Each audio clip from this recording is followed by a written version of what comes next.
Shalom, selamat pagi saudaraku yang terkasih di dalam Tuhan. Saudaraku, minggu ini kita masih masuk di dalam minggu Prapaskah. Kita akan melihat di dalam Lukas 22 ayat 42. Firman Tuhan berkata, "Ya Bapakku, jikalau engkau mau, ambillah cawan ini daripadaku. Tetapi bukanlah kehendakku, melainkan kehendak-Mu lah yang terjadi." Itu kata firman Tuhan dalam Lukas 22 ayat 42, saudaraku. Banyak orang berpikir bahwa Yesus berjalan ke salib tanpa pergumulan. Seolah-olah semuanya itu mudah untuk dilangkahkan ke sana. Tetapi di dalam firman Tuhan, Injil yang murni ini menunjukkan bahwa sesuatu yang sangat berbeda dari apa yang banyak orang pikirkan. Di Taman Getsemani itu, Yesus bergumul sangat dalam, saudaraku. Bahkan dikatakan keringatnya seperti darah. Tekanan yang begitu kuat, tekanan di luar kemampuannya, yang akhirnya membuat dia mengalami sebuah titik ketakutan yang begitu luar biasa. Ini menunjukkan satu kebenaran yang harus dipahami oleh orang percaya, yaitu pergumulan itu bukan tanda sebuah kegagalan hidup, saudaraku. Tetapi bagian dari proses untuk kita menuju kepada ketaatan kita yang sempurna. Amin ya, saudaraku ya. Jadi kalau hari ini kau mengalami pergumulan hidup, pergumulan itu bukan tanda kau gagal mempercayai Tuhan. Tetapi pergumulan itu menjadi bagian dari proses untuk diri kita menuju kepada ketaatan yang sempurna di hadapan Bapa. Getsemani bukan tempat yang indah secara rohani. Tetapi Getsemani adalah tempat di mana adanya tekanan yang luar biasa yang dialami oleh Yesus itu. Dia tahu penderitaan yang akan dia hadapi di depannya nanti. Dia tahu akan ada pengkhianatan. Dia tahu akan ada penolakan. Dan bahkan dia tahu akan ada kematian yang harus dia lalui. Dan Yesus pun tahu dia akan menanggung dosa ini, dosa dunia ini. Maka secara manusia ini sangat berat dan terlalu berat, saudaraku. Getsemani adalah titik di mana kehendak manusia, Yesus itu bertemu dengan kehendak Bapa Elohim Yahweh itu. Dan di situ terjadi keputusan yang menentukan sejarah keselamatan umat manusia. Yesus berkata, "Bukan kehendakku, tetapi kehendak-Mu." Itu adalah sebuah ucapan atau kalimat yang lahir dari seorang pribadi Yesus. Di momen-momen titik terendah hidupnya, dia sendiri, dia seakan-akan ketakutan yang luar biasa. Tapi itu adalah sebuah kalimat yang mengutarakan sebuah puncak ketaatan seorang pribadi Yesus kepada Bapanya. Saudaraku, pergumulan terbesar dalam hidup manusia itu seringkali adalah, kalau saya telaah sendiri ya, itu adalah antara kehendak pribadi kita melawan kehendak pribadi Allah. Karena itulah pergumulan terbesar umat manusia sebetulnya. Apalagi kita sebagai orang percaya. Pergumulan terbesar dalam hidup kita itu bukan masalah ekonomi sebetulnya. Bukan masalah kesehatan. Bukan masalah keluarga. Bukan masalah pertemanan. Tetapi masalah kehendak pribadi atau kehendak Allah yang kita turuti. Apakah aku mau menuruti kehendaknya Bapa, atau aku mau menuruti kehendakku sendiri? Secara alami, secara psikologis, saudaraku, kita ingin menghindari rasa sakit sebetulnya. Setiap kita itu naturnya manusia, ingin menghindari rasa sakit. Kita ingin memilih yang nyaman. Kita ingin mengontrol hidup kita sendiri. Kita ingin bebas, saudaraku. Itulah sebabnya kita sering berkata di dalam hati kita, "Tuhan, kehendak-Mu boleh, tapi asal sesuai dengan keinginanku." Orang Kristen hari ini kan begitu. Iya tahu Yesus ngajarinya kehendak-Mu Bapa, tapi kan kalau boleh sesuai juga dong dengan keinginanku. Kita seringkali kan kompromi begitu, saudaraku. Tapi Yesus menunjukkan standar yang outstanding, yang berbeda dari manusia pada umumnya. Dia memberikan teladan ketaatan total tanpa syarat. Titik, saudaraku. Wow, itu yang harusnya orang percaya kejar di situ.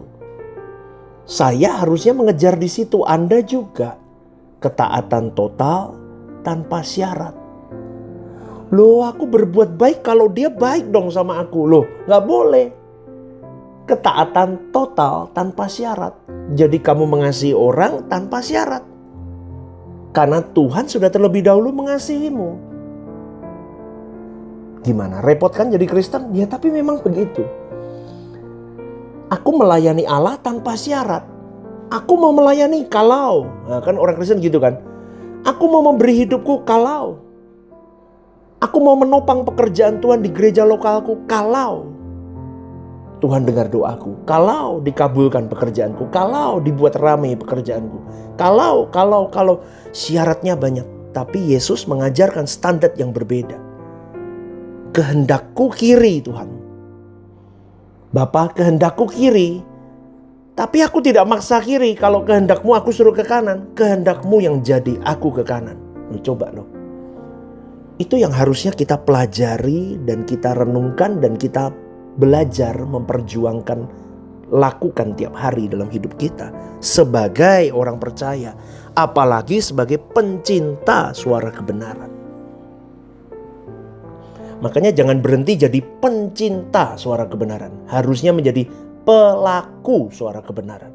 Kalau cuma cinta gak dilakuin ya percuma, saudaraku. Banyak orang berhenti di cinta suara kebenaran. Cinta doktrin, cinta ajaran, cinta kebenarannya. Tapi tidak pernah lakukan semuanya itu. Itu sama dengan kosong. Tong kosong berbunyi nyaring. Kekristenan kita gak boleh jadi tong kosong berbunyi nyaring. Amin, saudaraku. Maka ada 3 respon manusia di dalam pergumulan. Yang pertama, lari dari pergumulan. Banyak orang lari menghindari masalah. Cari pelarian, cari hiburan, lari ke dosa. Cari apapun yang buat dia berkata, aku mau lepas dari itu semua. Kamu gak akan bisa lepas dari masalah, saudaraku. Karena orang-orang begitu cari pelarian berarti tidak mau menghadapi kenyataan. Itu orang-orang yang pengecut, saudaraku. Tapi memang ada orang-orang begitu. Lari dari pergumulan. Lari ke hobi, lari ke kesenangan, jalan-jalan, healing, apapun. Gak bisa. Masalah tetap di tempatnya. Kamu mau lari kayak apapun, masalahnya tetap ada. Respon manusia yang kedua, melawan kehendak Tuhan. Gimana maksudnya, Pastor? Biasanya orang-orang yang melawan kehendak Tuhan, dia tetap bersikeras dengan maunya sendiri. Dia tahu kehendak Tuhan, tapi dia tidak mau taat. Itu. Respon yang ketiga, dia akan menyerahkan diri seperti Yesus menyerahkan diri. Dia bergumul. Dia punya keinginan untuk lari, tapi dia tetap memilih taat. Oh, coba ini. Ini loh saudaraku. Kalau kemarin hari Minggu saya khotbahkan itu seperti kalimatnya begini. Saya pengen lari, tapi saya diborgol dengan kasihku sama Tuhan. Yang memborgol bukan hanya kasihku sama Tuhan. Karena Tuhan terlebih dahulu memborgol diriku karena dia mencintaiku dulu. Bergumul, tapi tetap memilih taat. Maka dia akan menyerahkan kehendak pribadinya kepada Tuhan. Sampai dia bisa berkata, bukan kehendakku yang jadi, tapi kehendakmu Bapa. Ini yang dilakukan Yesus. Ini yang dicontohkan Yesus. Ini yang harusnya orang percaya lakukan. Maka kalau kita lihat kunci kemenangan Yesus di Getsemani itu apa? Yang pertama, dia datang kepada Bapa dalam doa. Intimacy with God. Yesus tidak memendam pergumulannya. Dia curhat sama Bapaknya. Dia ngobrol sama Bapaknya. Dia keluarkan keluh kesahnya kepada Bapaknya. Gak salah saudaraku. Kalau hari ini kau mengalami pergumulan-pergumulan berat dalam hidupmu, ngobrol sama Bapa di surga. Jangan simpan pergumulanmu sendiri, hancur. Malah gak karu-karuan saudaraku. Bawa dalam doa yang jujur, keluarkan isi hatimu. Ngobrol sama dia. Selayaknya bapak sama anak, tukar pikiran. Dia akan kasih advice sama kita dalam batin nurani kita.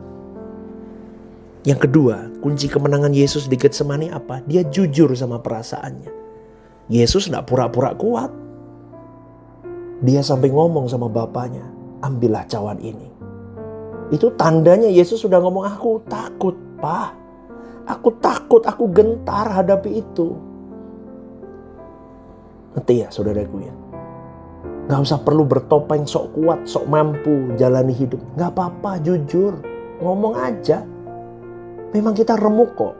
Memang kita sedang sulit kok. Memang kita sedang gak karuan hidup kita rasanya. Tapi Tuhan seneng loh dengan kejujuran kita. Dan rasakan dekapan Tuhan saudaraku. Indah. Indah sekali. Dan poin yang ketiga, apa yang menjadi kunci kemenangan Yesus di Getsemani? Dia tetap tunduk kepada kehendak Bapaknya. Meski berat loh, Yesus tetap memilih kehendak Bapaknya. Ketaatan itu bukan soal perasaanku nyaman, enak, bukan, tetapi keputusan ku ambil. Apapun yang terjadi, enak gak enak, nyaman gak nyaman, aku terabas itu, aku tabrak itu. Kenapa? Aku mau tunduk sama kehendak Bapakku saja. Titik. Kalau melayani pekerjaan Tuhan di pekerjaan Tuhan di gereja lokal, itu kuncinya begini, tunduk pada kehendak Allah. Nyaman gak nyaman, enak gak enak, tabrak. Betul? Karena kita melayani untuk kenyamanan hati Bapa, bukan kenyamanan kita. Karena banyak orang Kristen mau nyaman pelayanan, akhirnya mereka lupa. Yang harus dibuat nyaman itu hati Bapa, bukan hatinya. Makanya orang-orang begitu buat onar di pelayanan seringkali. Kalau Yesus gak taat, dia mau mementingkan kenyamanan hatinya, buat onar itu pekerjaan Tuhan, pekerjaan Bapaknya. Tapi untungnya dia tidak. Ngerti ya saudaraku? Orang Kristen harus memahami titik-titik ini. Bahkan di dalam kesunyian pergumulannya di Getsemani, ketika murid-murid Yesus tertidur, tidak ada satu orang pun yang menguatkan dia. Ini menggambarkan realita hidup. Ada saat di mana kita harus berjalan sendiri loh sama Tuhan. Orang-orang yang kau andalkan kadang meninggalkan kita. Menyalahpahami kita. Loh betul saudaraku. Maka saya sekali lagi mengingatkan. Kamu akan finishing well, kuat sampai akhir. Kalau, garis bawah ini. Kalau kamu berjalan sama Tuhan saja. Karena kesunyian itu latihan hidup kita. Untuk kita sering membuat diri kita hanya bergantung sama Tuhan. Karena kesunyian itu membuat kita seringkali merasa aku tidak dimengerti, ditinggalkan, lemah. Kita akhirnya menjadi mental korban lama-lama. Maka kesunyian itu kita latih bahwa dari kesunyian hidupku ini, tidak ada satu orang pun yang mengerti apa yang sedang aku jalani hari ini. Di dalam pergumulanku. Justru di situ imanku semakin dimurnikan. Semakin aku percaya bahwa hanya Tuhan satu-satunya yang tidak akan pernah berubah dalam hidupku. Manusia bisa berubah saudaraku. Hari ini dia bisa dukung Anda. Besok pagi dia bisa menjadi musuh Anda. Keadaan hari ini bisa berubah. Hari ini kau di atas, besok pagi kau bisa di bawah. Atau sebaliknya. Maka hati-hati, hanya Tuhan. Only God yang ada di dalam hidup kita seharusnya. Maka jangan pernah takutnya dengan pergumulan hidup saudaraku.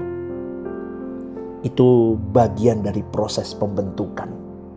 Dan belajarlah tunduk kepada kehendak Tuhan walaupun tidak sesuai dengan keinginan kita. Dan belajarlah bangun kehidupan doa yang deep, yang dalam. Kamu doa bukan saat kamu butuh, tapi doa adalah kebutuhanmu. Dan latihlah ketaatan dalam langkah-langkah kecil hidupmu. Karena ketaatan besar dimulai dari hal-hal kecil yang sederhana. Saudaraku, kemenangan Yesus di salib tidak dimulai di Golgota. Kemenangan Yesus itu dimulai di Getsemani. di tempat sunyi, di tempat air mata, di tempat pergumulan, Yesus memutuskan, aku akan tetap taat kepada Bapa. Dan hari ini Tuhan bertanya kepada engkau dan saya, di dalam pergumulanmu, apakah kamu akan memilih kehendakmu atau kehendakku? Mari introspeksi diri saudaraku, ambil keputusan bahwa Tuhan, bukan kehendakku yang jadi, tapi biarlah kehendakmu yang jadi atas hidupku. Semoga renungan ini jadi berkat. Ya, semoga ini menjadi kekuatan untuk kita belajar bagaimana menghidupkan Yesus dalam hari hidup kita, di dalam tengah pergumulan hidup kita. GSKI Rehoboth Semarang, One Vision, One Heart for Harvesting. Tuhan memberkati.